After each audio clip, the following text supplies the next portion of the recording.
in the land of grills, doing another modification to the Masterbuilt Autoignite 545, folks. This is another one of those where I almost am going to call it a must-have. Even though we have side shelves on here, it's always nice to have a front shelf, kind of like we have on our 1050. That's made by LSS Mods, and I did talk to Luke from LSS. I said, I think people would enjoy this. And he's, I think is working on one of the other must-have mods, and that was the bigger ash pan down there. So we might see that from Luke coming out, and I did the two, painted it and put the extra, stuff in there. This has been a work in progress, and it is one of my favorite grills. It works very, very nicely. I'm going to show you how we did this mod today, folks. You can do this for, I had the cutting board, but everything else is less than 20 bucks. So if you got an old cutting board sitting around, that's all I'm using here. And this is from PK, and you're wondering about this right here. That came with it. I had to cut it down to make it work, but it's a nice holder for your tongs while you're grilling. I tell you what, let's get started.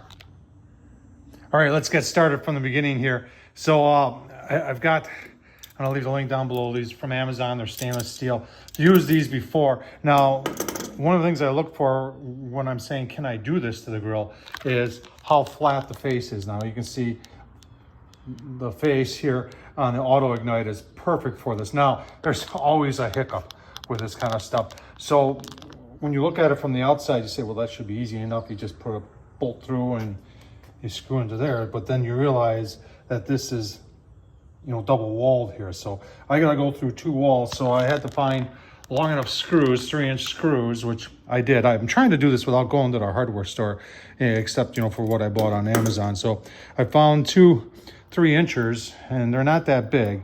They're gonna be on the top holes, and it goes on like this. So they'll be in that top hole. The bottom hole, I'm just going to use stainless steel sheet metal screws on.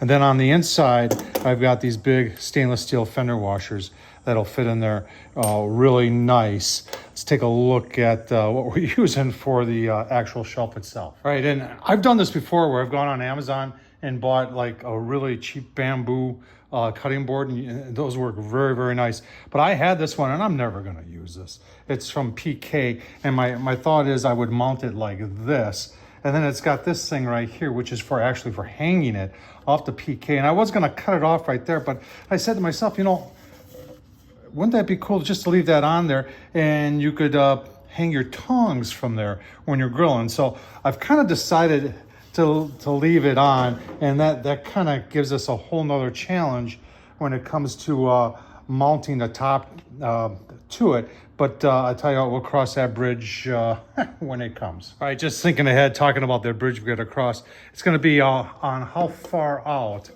this is gonna stick. And you can see if we measure that, it's about 2 inches. So when I'm putting my top on, I'm gonna put these on the grill first. And then if I gotta lay down from underneath, and I've got a series of holes here, and I think 2 are gonna be enough. But I wanna have about 2 inches from the, from where it closes. So just like that is probably how I'm going to install it. And that'll keep it far enough away from the grill so the heat doesn't get to the wood.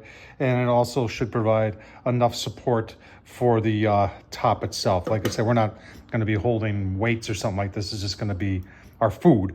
And it just gives you another opportunity. Instead of using the side shelves, you can put it right down in front of you, and when you're not using it, it'll fold up. So a real cool thing. I wish Masterbuilt would have a front shelf for this, but they don't, and that's why we're doing this. Let's start drilling. All right, so a decision you got to make is how you want. Do you want to center this on the grill, or you want to center this on where the grill grates are? And a lot of you would say, well, Tom, you should center it where the grill grates are.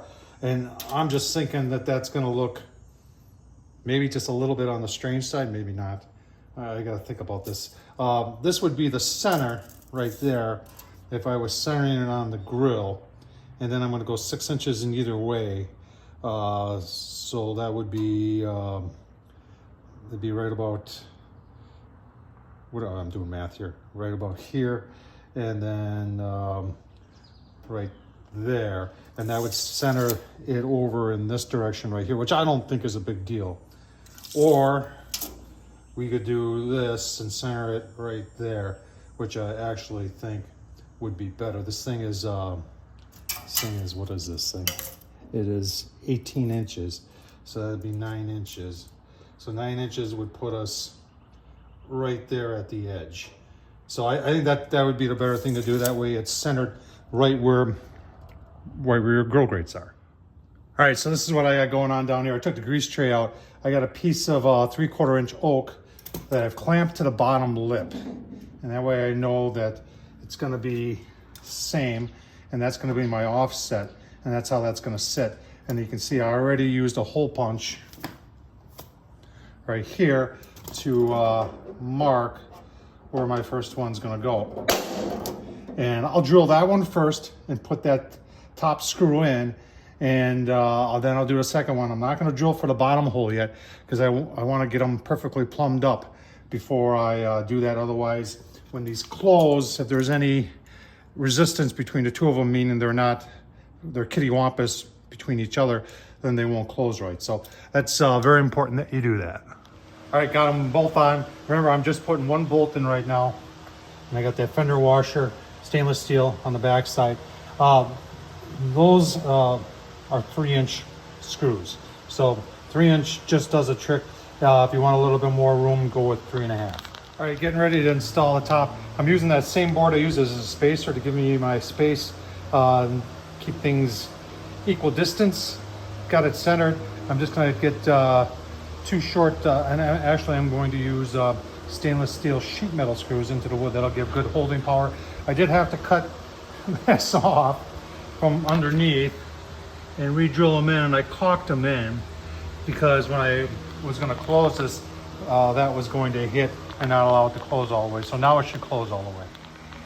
All right, trying to hold you steady here. Remember, I'm doing this with an iPad. So we got her all in.